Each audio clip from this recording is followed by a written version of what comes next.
Muy buenas tardes, estimados radioescuchas. Un gusto estar con ustedes una vez más en su programa Futuro en Acción. Hoy el gusto de tener con nosotros a Gabriela Calderón de Burgos. Escribe en diversos medios de prensa y está vinculada hace mucho tiempo al Instituto Cato, una gran defensora de la libertad, una gran defensora del progreso basado en libertad. Gabriela, buenos días, buenas tardes ya.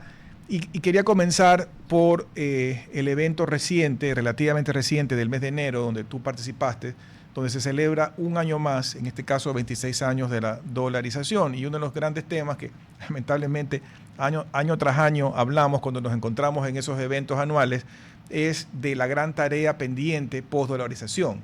Algunos pensaban que la dolarización pues era una varita mágica, evidentemente no lo pensaron así y no va a ser nunca así, pero una lista de tareas que tenía que hacerse posteriores a tomar esa acertada decisión. ¿Y qué pasó? Hola, muchas gracias por la invitación.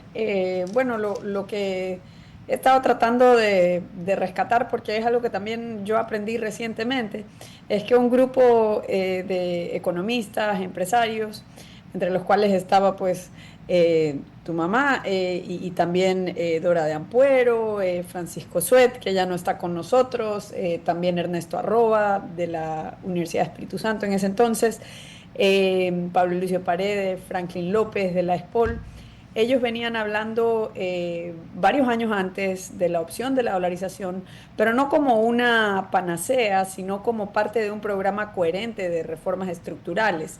La madre de todas esas reformas ciertamente que era la dolarización, porque si bien una estabilidad de precios, es decir, eliminar la inflación como problema, no lo resuelve todo, sí resuelve bastante y provee un fundamento sólido sobre el cual construir una casa sólida, una casa que no la sople el viento.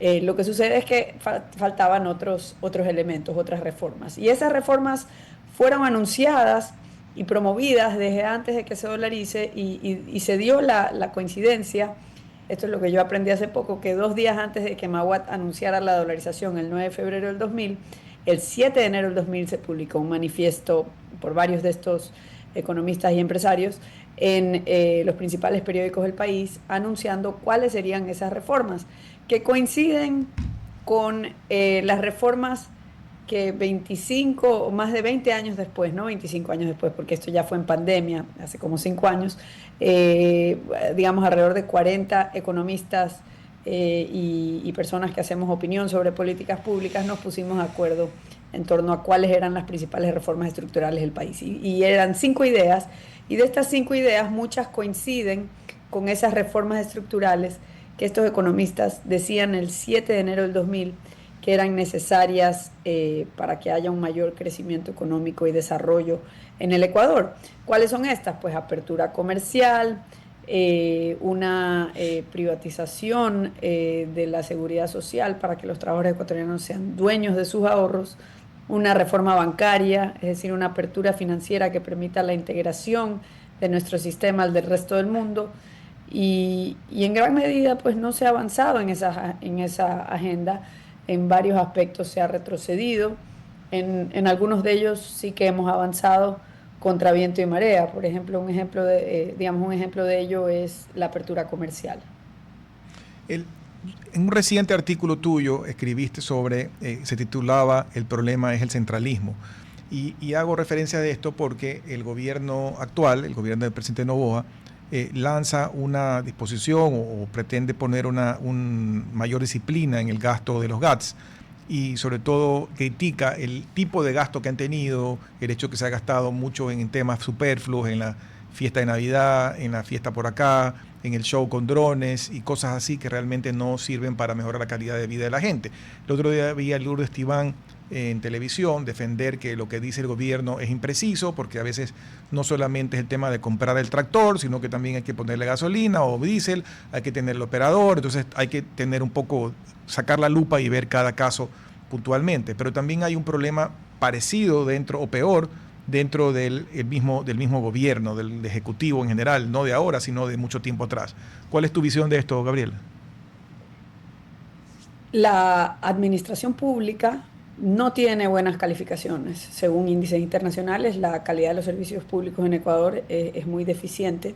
lo cual nos lleva a una situación que le calza perfecto a esa frase del economista argentino Ricardo López Murphy, que dice que los latinoamericanos pagamos impuestos europeos y recibimos servicios de calidad de África. Estoy parafraseándonos exactamente en esas palabras, pero realmente la calidad de los servicios públicos que pueden esperar y que reciben, de hecho, los ciudadanos es muy deficiente y, sin embargo, la carga efectiva del fisco, es decir, la carga tributaria, aumenta, generalmente aumenta en las mal llamadas reformas tributarias, que lo que son es paquetazos. Se aumentan las tasas de los impuestos existentes o se crean nuevos impuestos. Lo que está sucediendo es que eso tiene un costo político. Una de las ventajas de la dolarización es que no se pueden monetizar los déficits de la administración pública, es decir, no se los puede licuar. Esto implica que no se puede licuar el salario real de los ecuatorianos. Todo esto es algo positivo. Ahora, ¿qué sucede? Que todavía quedan dos avenidas por las cuales se puede financiar un déficit. Una es el aumento de impuestos y otra es el aumento del endeudamiento público. Las dos son más costosas y más visibles en la política. Entonces, luego de tantas sucesivas medidas para aumentar los impuestos y tratar de tapar ese hueco en las finanzas públicas, ahora parece que lo están intentando tapar limitando lo que se transfiere a los GATS. Estos son los gobiernos autónomos descentralizados, los municipios y las prefecturas. Se hacen generalizaciones, por ejemplo, en 2024 se publica un estudio de Cordes donde se generaliza en la conclusión de que no hay eficiencia en el gasto de los GATS en general, cuando el mismo informe elaborado por Cordes señala las enormes diferencias. Y el mismo informe señala que según su criterio, que a mí me parece cuestionable el criterio, tanto del gobierno como de Cordes, de que un gasto eficiente necesariamente tiene que ser mayoritario en inversiones y menor inversión en gastos corrientes. Eso depende, porque depende del contexto, depende de la administración de la que estamos hablando. Puede haber lugares donde tenga más sentido que la estructura de gasto esté más dirigida, más concentrada hacia el gasto corriente que hacia la inversión, sobre todo si es una administración donde, digamos, ya muchas de las funciones que tienen que ver con servicios públicos han sido concesionadas o hay participación del sector privado. Pero tomando el mismo criterio de Cordes que ha adoptado el gobierno le quiere aplicar una regla y además ya se ha intentado de hacer esto porque está en el COETAT vigente, lo que no hay es consecuencias claras, ¿no? Pero el gobierno le quiere aplicar una regla a los gobiernos locales que no cumple en sí mismo, ¿no? O sea, el gobierno no invierte la mayor parte del presupuesto general del Estado, de hecho es al revés. Y muchos de los principales municipios del país, de las 11 ciudades más grandes, según ese estudio de Cordes, hacen precisamente lo contrario, es decir, más del 60% de su presupuesto, dependiendo de qué municipio estamos hablando, va dirigido a inversión y digamos menos del restante está dirigido a gasto corriente. En cambio el gobierno, pues más del 70% va a un gasto corriente y alrededor de algo así como un 3% se dirige al llamado gasto de inversión.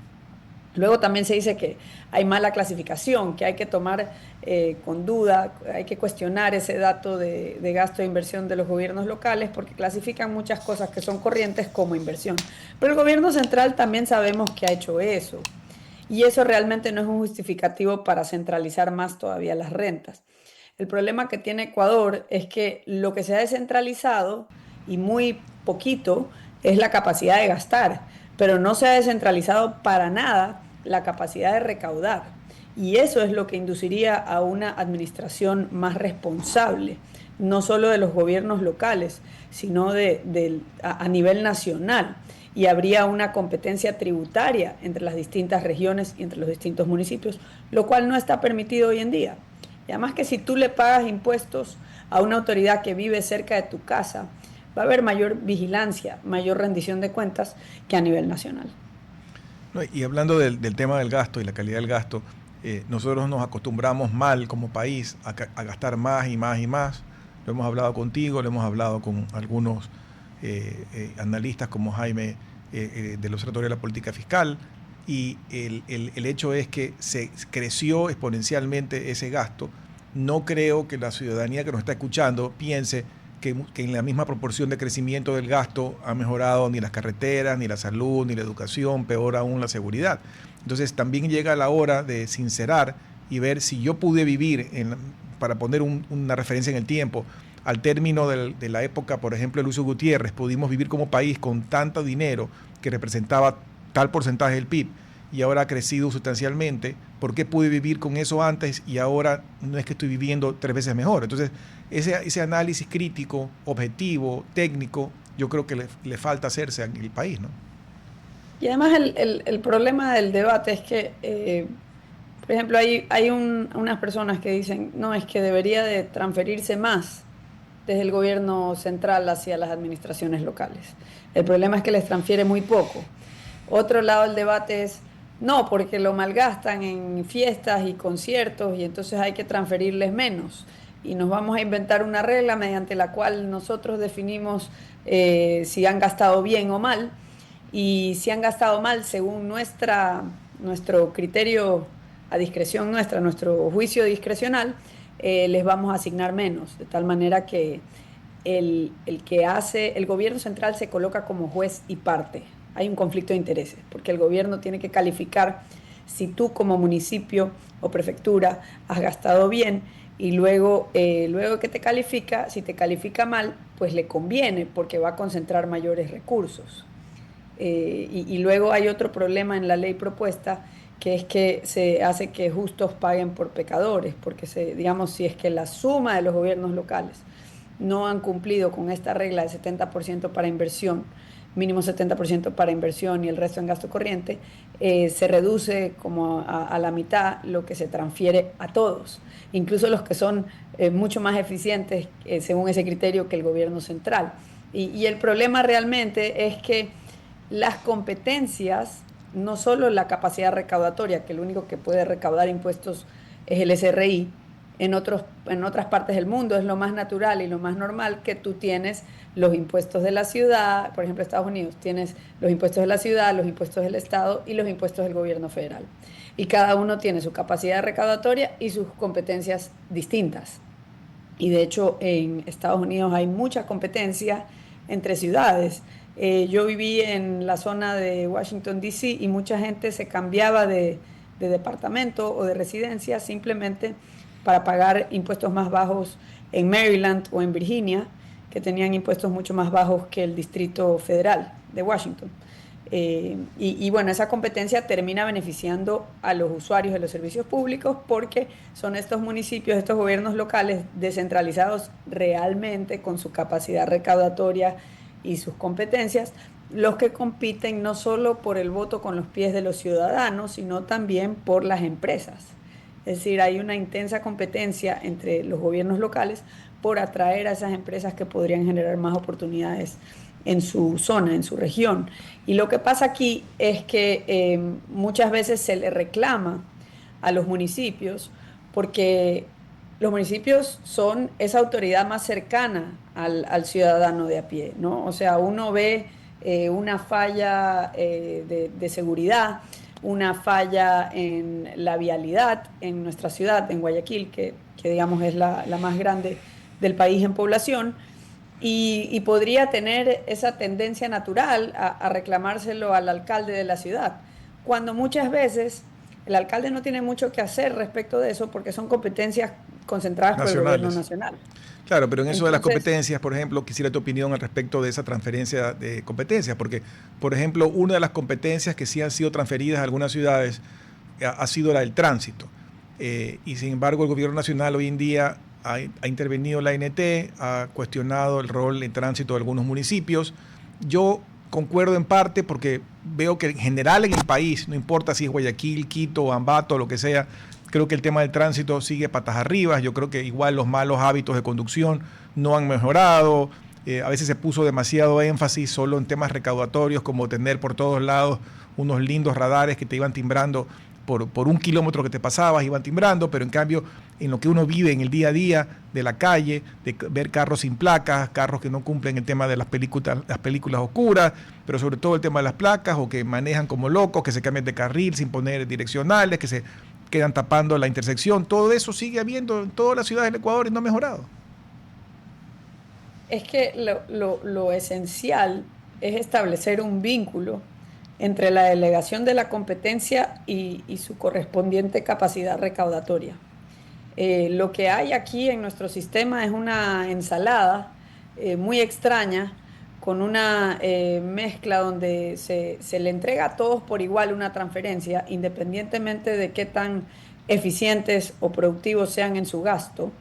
Y luego ese gasto no tiene ninguna relación con las competencias no tiene ninguna relación directa con las competencias que se les han otorgado. Entonces lo que sucede es que puedes terminar teniendo el caso de unos municipios a los que se le da mucho menos de lo que contribuyen al gobierno central, y el caso contrario, donde se les da mucho más de lo que contribuyeron al gobierno central. Y eso pues es una cuestión muy injusta, porque termina siendo pues que unas localidades terminan subsidiando a otras que luego pues son muy ineficientes en el gasto, porque terminan haciendo pues los conciertos y digamos el populismo local. Pero ese no es un argumento para un mayor centralismo, porque nosotros de centralismo somos expertos y sabemos mucho, y lo hemos vivido en carne propia desde que somos república. Digamos, el déficit es algo muy normal en la historia de la República del Ecuador. De hecho, uno de los periodos que sobresalen en las estadísticas de no haber tenido déficit son los años posteriores a la dolarización.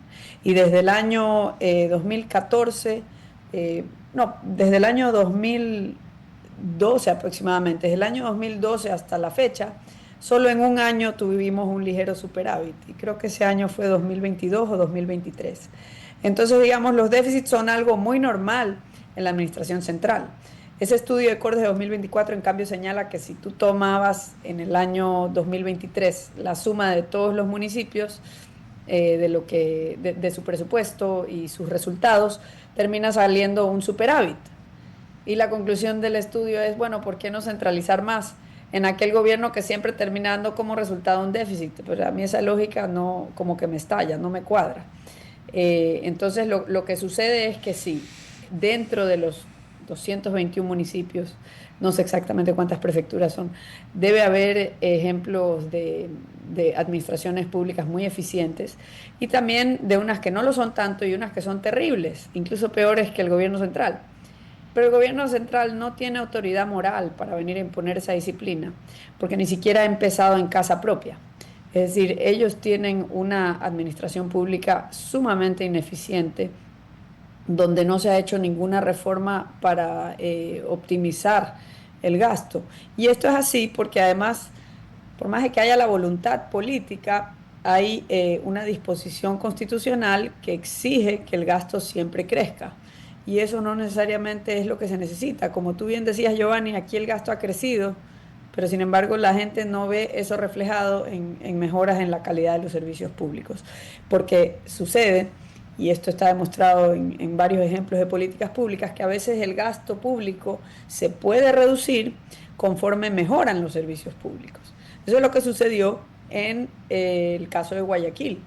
El municipio de Guayaquil ya no gasta en inversión para mejorar el acceso de la gente al agua potable. Ese gasto lo hace la concesionaria, la empresa que tiene la concesión del agua. Lo mismo sucede con concesiones viales, con las concesiones para el tratamiento digamos, para lo que es la recolección de basura. Todo eso pues cambió la ciudad, mejoró servicios públicos que afectan el diario vivir de la gente sin aumentar el gasto público. Tú mencionabas en la conversación el tema de Estados Unidos y cómo hay impuestos pues, federales, municipales y demás. Y me hacías pensar en el tema de la policía. En Estados Unidos tienes la policía federal, que es el famoso FBI que uno ve en las películas, pero tiene pues las policías en las ciudades, la policía de Nueva York, la policía de Miami, la policía de Los Ángeles, que uno también puede ver en algunas series de televisión de policías. Pero aquí hay solamente una policía nacional.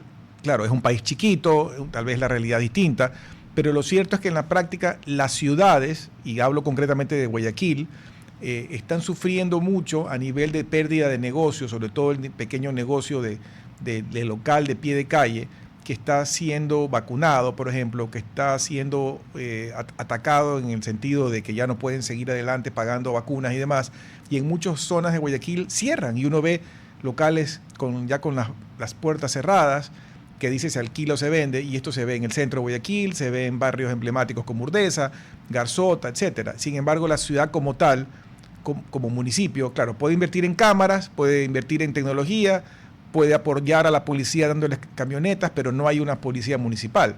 Tal vez hablo un sacrilegio y en la realidad nuestra me van a decir que no cabe, pero digamos que la ciudad pierde y sin embargo no puede controlar más allá de lo que estamos hablando. Justamente hace un par de semanas, lo estaba tratando de buscar ahorita en la computadora, pero hace un par de semanas el portal web Primicias sacó un reportaje acerca de la distribución de policías a nivel nacional. Es muy interesante porque uno cree que, bueno, este sesgo de las personas a creer de que si algo funciona bien, alguien tiene que estar a cargo, como que una autoridad vertical que planifica centralmente todo, ¿no? Entonces, tenemos tendencia a pensar que es así. Vemos las perchas llenas en un supermercado y decimos quién está a cargo de esta distribución para que a cualquier hora en cualquier ciudad del país en estas tiendas y supermercados estén llenas las perchas. Y la realidad es muy compleja y no hay una sola persona. En estos casos hay muchas personas en distintas unidades de producción que están a cargo de su metro cuadrado y todo se termina coordinando casi de manera accidental y funciona de cierta manera. Es muy complejo para nuestra cabecita entenderlo, ¿no? Y en el caso pues de la Policía Nacional, que está centralizada, lo que ha sucedido es que las ciudades que sufren más el flagelo de la inseguridad, sobre todo Guayaquil, donde vivimos, tiene un déficit de policías por ciudadanos, según indicadores internacionales. El reporte de Primicias hablaba de unas cifras de la ONU, unos estándares de cuántos policías mínimos por ciudadanía se debe tener para garantizar una calidad mínima de seguridad. Y Guayaquil, que es una de las ciudades que peor sufre esta situación a nivel nacional, tiene uno de los déficits más marcados. Lo mismo sucede con otras ciudades de la costa y sin embargo, ciudades en la Amazonía y en la sierra donde no hay tanto problema, tienen un superávit importante de policías. Y entonces uno se pregunta cuál fue el beneficio de centralizar este tipo de decisiones. El beneficio pues termina siendo para ciertas ciudades que terminan teniendo policías hasta de más y lo pagamos todos. Es decir, es un caso sumamente injusto donde ciudades que sufrimos inseguridad pagamos para que en otras ciudades haya muchos más policías que los que tenemos aquí. Y esto pues podría ser mucho más racional, mucho más lógico o coherente si hubiese una descentralización de la policía y podría haber para ciertos temas, como lo es en Estados Unidos, esta clasificación que hay de delitos federales versus delitos que son de jurisdicción local y que están dentro de las prerrogativas de la policía local. Nuevamente estamos hablando de ese vínculo que yo te decía entre financiamiento y competencias claramente divididas y definidas. Bueno, vamos a ir a un corte breve y regresamos en unos minutos.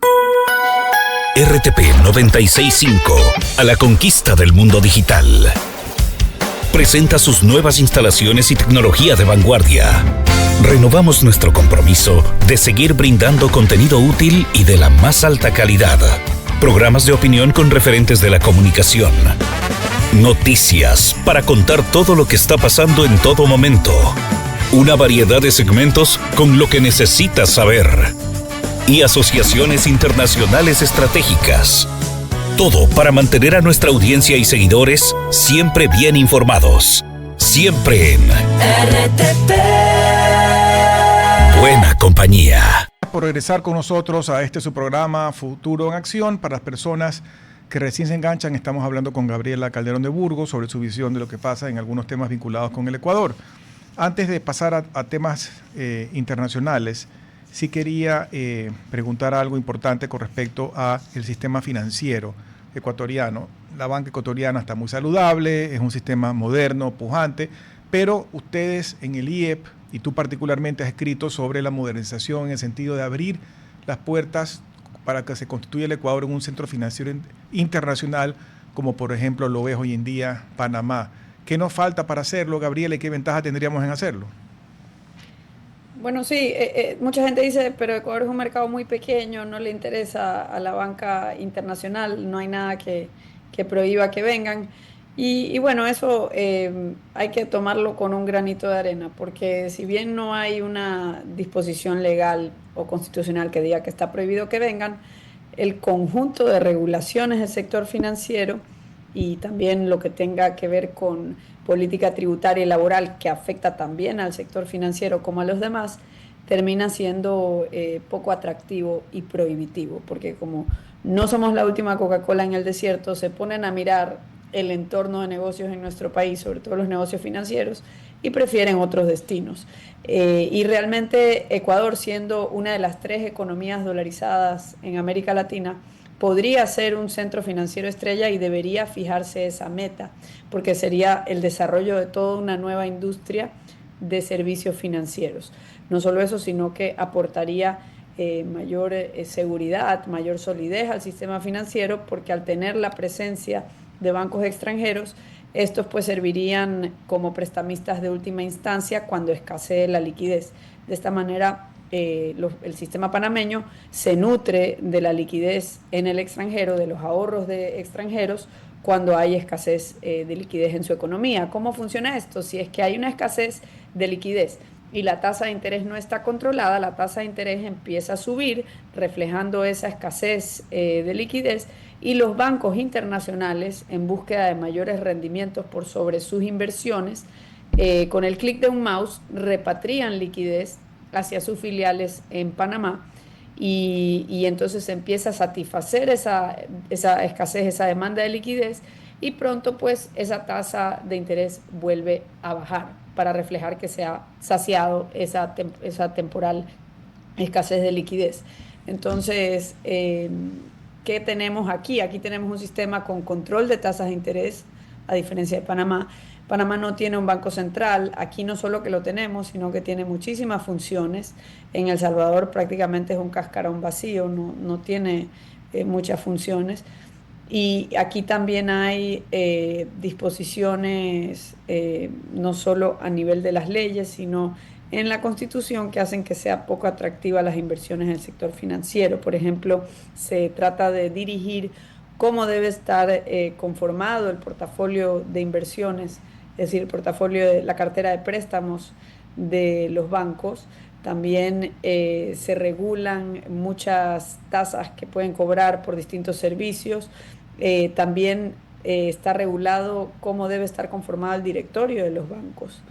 Y también pues hay un reparto de utilidades que no existe en muchos otros mercados financieros con los que deberíamos fijarnos la meta de competir. Una de las principales ventajas y lo más difícil es prescindir del riesgo cambiario. Y en Ecuador no tenemos eso hace 26 años. Panamá no tuvo el riesgo cambiario por más de 70 años, porque es un país que nació dolarizado, y cuando recién hace la reforma bancaria en 1970 es que se desarrolla ese centro financiero internacional que conocemos hoy, y los panameños se han enriquecido en gran medida gracias a eso. Son, si no la primera, la segunda economía más rica de la región en términos de ingreso por persona. Cambiándonos un poco del caso de Ecuador a lo que es regional, tú has tenido cercanía con mucha gente de Venezuela y has seguido de cerca el caso de Venezuela. En algún artículo también reciente escribiste sobre la posible dolarización de Venezuela, un país donde la moneda la aniquilaron mucho peor de lo que pasó con el sucre. ¿Este es uno de los caminos que le queda a ese país?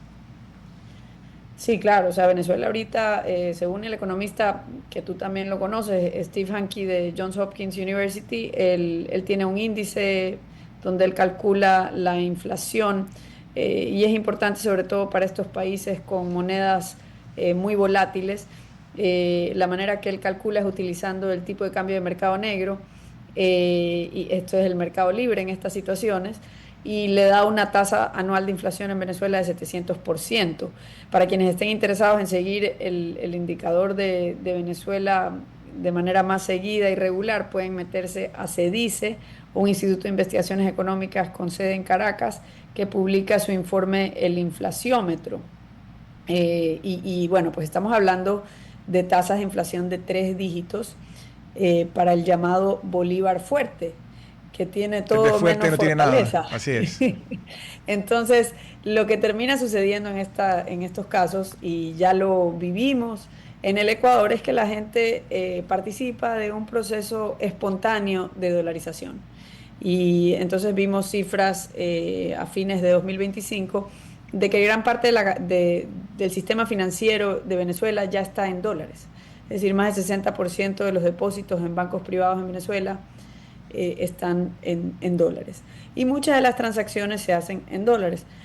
En parte esto fue porque cuando tuvieron su última crisis, una crisis donde Venezuela sufrió una hiperinflación de más de 24 meses entre 2017 y 2019, la solución fue hacerse de la vista gorda con los controles de divisas. Cambiarios. Es Correcto. decir, dijeron, vamos Porque a hacer... era prohibido antes, ¿no? Era prohibido, te podías ir a la cárcel y es algo que sucede también en otras dictaduras como en Cuba. Cuba también sufre de una inflación alta y bueno, eso habrá que ver qué pasa ahora con esta situación en desarrollo en Cuba que parece que está al punto de colapsar. Pero en el caso de Venezuela, que ya hubo una especie de cambio de régimen, o mejor dicho, se descabezó al régimen de Maduro y ahí se ve una cosa rara que no sabemos bien dónde va a terminar. Lo que sí hay, al parecer, es una voluntad dentro y fuera de Venezuela de reconstruir la economía. Y es difícil esa reconstrucción sin tener esta base sólida que tenemos en Ecuador. Es decir, necesitan estabilizarla. Y para estabilizarla de manera eficiente necesitan un shock de confianza que solamente puede proveer esa moneda que los venezolanos ya están acostumbrados a utilizar como refugio de seguridad, que es el dólar. Ayer vi una noticia que no le he validado, pero espero que sea cierta, de que algunas fábricas importantes que fueron cerradas ante la crisis venezolana y con todos los temas de expropiaciones que hubo desde en el chavismo y el madurismo, se referían a una fábrica importante de Ford, que era una ensambladora, que por muchos años no solo vendió para el mercado local, sino también que exportaba para la región, aparentemente va a reabrir. Si esas noticias son ciertas, eso daría confianza, daría empleo y mostraría una nueva cara de Venezuela. Sí, sino que hay un problema de fondo y es que parece que la administración actual es una especie de periodo de transición y hay la voluntad de parte de Estados Unidos, la voluntad declarada de que en una tercera etapa esto sea una transición hacia una democracia. Las reglas que se fijan bajo este régimen transitorio no tienen o tienen muy poca garantía de que prevalezcan después de esa transición a la democracia. Claro. Es decir, ahorita se acaba de aprobar una reforma petrolera en la Asamblea bajo el hermano de Delcy Rodríguez, Jorge Rodríguez.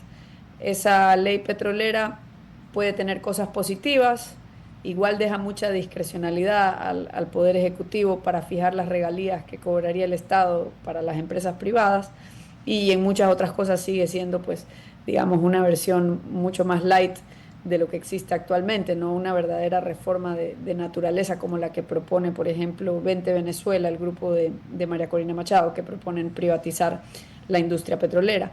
Pero sí son pasos en la dirección correcta. El problema es que esos pasos en la dirección correcta nadie sabe si se van a mantener ni por cuánto tiempo se van a mantener, porque la transición no tiene fechas anunciadas, es decir, nadie sabe cuándo serán esas elecciones y digamos, estas inversiones son inversiones a largo plazo. Entonces, ¿qué es lo que sí puede resultar actualmente? Que aquellas empresas petroleras que nunca se fueron de Venezuela, que siguen ahí, se vean animadas pues a realizar inversiones o mejoramientos en sus plantas de producción ya existentes. Pero las que han sido perjudicadas anteriormente y que se fueron de Venezuela, es difícil que tomen la decisión de realizar inversiones importantes antes de saber cómo va a quedar la cosa después de la transición.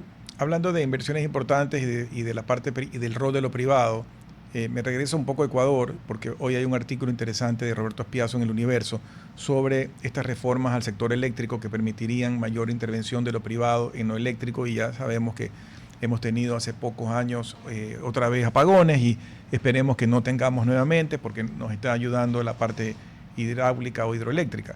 Pero lo cierto es que ese sector ha estado con esta excusa de la soberanía y de todos estos recursos estratégicos, siempre manejado por una burocracia que decide qué hacer, qué no hacer, y donde también han habido históricamente oscuros intereses de personas que están muy ligados con esos controles ahí en esa centralización, como hablábamos al comienzo, y lo eléctrico y lo petrolero no han avanzado. No ha habido inversiones suficientes, ni en lo eléctrico ni en lo petrolero, y en lo eléctrico, como digo, vivimos ya los apagones en varias ocasiones, y en lo petrolero están los números de cabeza cayendo en la producción local, cuando perdimos la posibilidad de aprovechar de tener mayores recursos en base a mayor cantidad de barriles producidos. Entonces, en tu opinión, digamos, ¿vamos en el camino correcto con estas reformas que se quieren hacer? ¿Es muy poco, muy tarde? ¿Cuál es tu visión? El proyecto presentado por el gobierno mantiene la carga de la prueba sobre la participación privada. Es decir, se sigue presumiendo que es mejor que sea el Estado el que esté a cargo de la generación, distribución y transmisión de la electricidad, cuando a todas luces y repetidas veces ha demostrado que es incapaz. Entonces no, es un clásico caso de no hacer ni dejar hacer. Entonces, y entonces la reforma que se propone, porque ni siquiera esa reforma se ha permitido por el dictamen de la Corte Constitucional, es algo muy tímido, ¿no? Es algo que dice se podrán delegar todavía más sectores a la participación privada. Cuando realmente, y aquí dice que se podrán delegar si es que se presentan estudios técnicos, legales y económicos que justifiquen esa iniciativa privada no solicitada. Es decir, sigue siendo una concesión del Estado, una excepción, una cosa, un bicho raro. Que tiene que aprobarlo alguien. Que tiene que aprobarlo alguien, es decir, se mantiene esa discreción. Esto es algo muy similar a la reforma que se ha aprobado para el sector petrolero en Venezuela, que la gente lo ve con mucho optimismo. Ok, pero optimismo si es que yo sé quién va a estar a cargo y por cuánto tiempo. Porque no sabemos, aquí las cosas cambian, se vira la tortilla muy rápidamente. Y puede ser que este sea mi amigo y este sí me aprueba el proyecto y ese otro que no es mi amigo ya me cancela el proyecto y me quedé con los crespos hechos después de haber hecho esta inversión todos estos años. Entonces eso no inspira confianza y es el peso de nuestra historia, no historia lejana, historia reciente. Entonces no podemos pretender que la gente confíe con esos esquemas, hay que pensar un poquito fuera de la caja estatista e irse a los modelos de países que ya resolvieron hace mucho tiempo el problema de la electricidad. Por ejemplo, Brasil, Colombia, Perú, todos han privatizado la generación. No es una cuestión, no es una rama del Estado. En otros casos se ha ido más lejos y está privatizada la distribución y la transmisión. Entonces, no es algo raro. Más bien nosotros somos el único país junto con Cuba de todo el hemisferio que tenemos todos los tramos estatizados. Y en esos casos que mencionas de Perú, Colombia, Brasil, ¿qué queda en manos del Estado? O sea, en el caso eléctrico, ¿el Estado da algún control, da algún permiso? ¿Cuál es el rol del Estado en estos países? Bueno, en todos el Estado mantiene un rol de regulador. Y digamos, esto pasa también en otros países como Estados Unidos. Y hay un mercado mayorista, ¿no? Un mercado donde se compra y vende todo el tiempo electricidad, porque se dan estos casos, estas oportunidades de arbitraje. Algunas localidades, algunas unidades van a generar de más en ciertos momentos y eso pues permite una oportunidad de negocio si es que otras localidades tienen escasez en ese momento. Eso está permitido, es decir, hay un mercado de compra y venta al por mayor de la energía. Aquí en cambio hay esta mentalidad todavía muy limitada de que incluso si hay alguien que quiere proveerse generar su propia electricidad y de repente le sobra y quiere ponerse a vender ese sobrante, no está permitido por encima de cierto monto, o creo que solo para el autoconsumo, no recuerdo porque han habido algunas reformas del sector eléctrico en los últimos años, pero no hay esta visión de que deje de ser una responsabilidad del Estado y yo no entiendo por qué, porque lo que ha quedado demostrado es que el Estado ha fracasado en la provisión de algo tan esencial como la electricidad. Aquí en Guayaquil, hace 20 años, nos dimos cuenta que había fracasado el Estado local, es decir, el municipio, en la provisión de agua potable. Y ya eso no es una responsabilidad del municipio y Guayaquil es una de las ciudades que tiene la mayor tasa de tratamiento de agua a nivel nacional y tiene, digamos, ha aumentado sus indicadores en cuanto a acceso al agua potable, a pesar de que la población ha crecido muchísimo durante los 20 años, está por encima del 94% la cobertura de la red de agua potable, y todo se hizo con medios privados, es decir, no salió del presupuesto de la ciudad ni del gobierno nacional. Sale, digamos, de lo que uno va pagando y las tasas que van recolectando ellos en el consumo. Gabriela, cambiándonos a otro tema que también es de los grandes elefantes que tú, como hemos mencionado contigo en el pasado, y es el IES, la seguridad social. Por un lado le cuesta el famoso 40% al Estado, que es gran parte del problema del déficit. Otro de los elefantes parcialmente ha sido cercenado, que es el de los combustibles, pero este sigue vivo y la gran reforma sigue estando en suspenso. Sí, o sea, lo que sucede es que no ha habido la voluntad política o suficiente liderazgo político para enfrentar el problema y tratar a los afiliados y a los trabajadores ecuatorianos en general, porque hay muchos trabajadores que no son afiliados, ¿no? Pero sentarlos a todos y tener una conversación seria y tratarlos como adultos, ¿no? Yo creo que lo más cercano a eso fue esta comisión independiente. En la época del gobierno de Lazo se conformó esta comisión que hizo recomendaciones no vinculantes para tratar pues de encaminar en la dirección correcta el sistema, tratar de postergar un poco su inminente quiebra, y me parece que eran unos primeros pasos en la dirección correcta. Sin embargo, quedaron en nada. Porque lo que hay realmente es un quemeimportismo de entre los principales líderes de la clase política de tratar este tema, ¿no? Este tema está muy claro, varios años no alcanza lo que hay en el presupuesto general del Estado para pagar ese aporte de 40%, no lo termina pagando, sino que se dan bonos del Estado.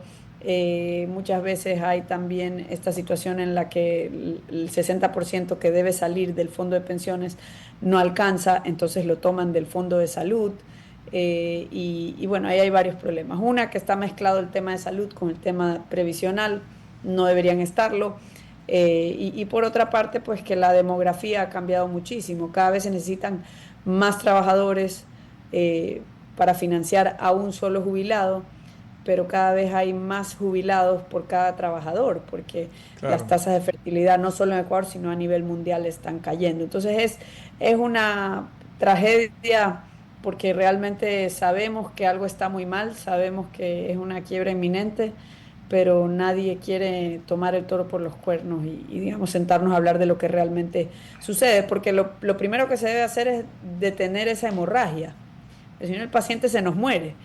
O sea, primero detener la hemorragia. Una vez que se estabiliza el paciente deteniendo la hemorragia, podemos ver qué cirugía conviene. Nosotros hemos hablado muchas veces de que lo que conviene es restaurar el vínculo entre el esfuerzo y la recompensa, y esto es pues que haya cuentas individuales de ahorro y haya pues ese vínculo directo entre que si tú te esforzaste más ahorrando, digamos, vas a tener una mayor recompensa en el futuro, y que esta administración no sea centralizada, lo cual la politiza, sino que sea por parte de varias administradores de fondos que compitan entre sí por el ahorro de los trabajadores. Pero entiendo que vivimos en una democracia, entonces se pueden considerar otras soluciones o combinación de soluciones, pero no se está haciendo nada de eso. Aquí hay campañas electorales a cada rato y nadie habla de este tema.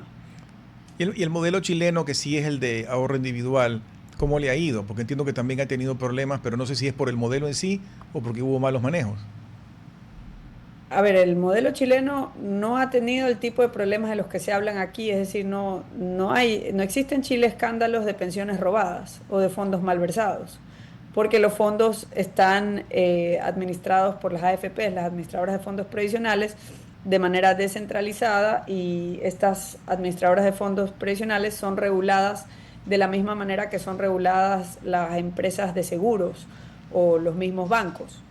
Esto es como que tú tengas pues una cuenta de ahorro en cualquiera de los bancos privados en el país, y que un día te presentas a hacer un retiro y el banco te dice no, ya no hay, ya está en cero su cuenta.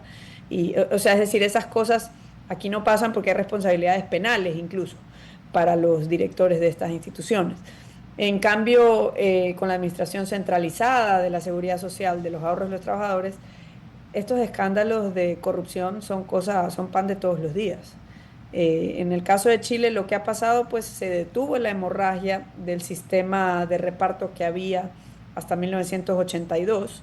Eso dejó de incurrir más deuda y ya estaban por terminar de pagar esa deuda que se había incurrido a lo largo de décadas. ¿Con qué se financiaba eso? Pues del presupuesto general del Estado chileno. Es algo que tardaron como 3 décadas en bajar esa deuda, pero digamos, no es un costo de la reforma, es un costo del sistema anterior que nosotros todavía tenemos. Y el problema de nosotros es que mientras más nos demoremos en hacer la reforma, es que más grande se hace ese hueco. Y lo que ha funcionado bien en Chile, pues, es que los ahorros de los trabajadores han crecido mucho, más de un 70% de lo que conforma el total de los ahorros de los chilenos proviene de la capitalización de sus ahorros. Esto es, los chilenos invierten en empresas, no solo empresas nacionales, sino también en empresas multinacionales de otros países, y ese ahorro crece. No está sentado en un chanchito, sino que es dinero que está trabajando para ti incluso mientras tú duermes. Y gran parte de las pensiones que tienen hoy provienen de esas inversiones en otras empresas. Y por eso esos ahorros han servido también para el desarrollo de los mercados de capitales en Chile, que eran prácticamente inexistentes antes de la reforma, y también han servido para financiar obras públicas, que son realizadas por concesionarias. Entonces, en Chile se da el caso, pues, de que el ahorro de los trabajadores puede financiar una nueva carretera realizada por una empresa que obtuvo la concesión en competencia con otras empresas. Bueno, Gabriela, se nos ha acabado el tiempo. Muchísimas gracias por compartir con nosotros esta hora. También gracias a los radioescuchas por atendernos. Que tengan todos una buena tarde. Hasta mañana. Hasta aquí, Futuro en Acción. Control Master Marisela Basantes. Transmisión digital Gerardo Díaz. Redes sociales Erika Eras. Edición Oscar Saavedra. Dirección Javier Gamboa. Todos los derechos reservados. RTP 2026.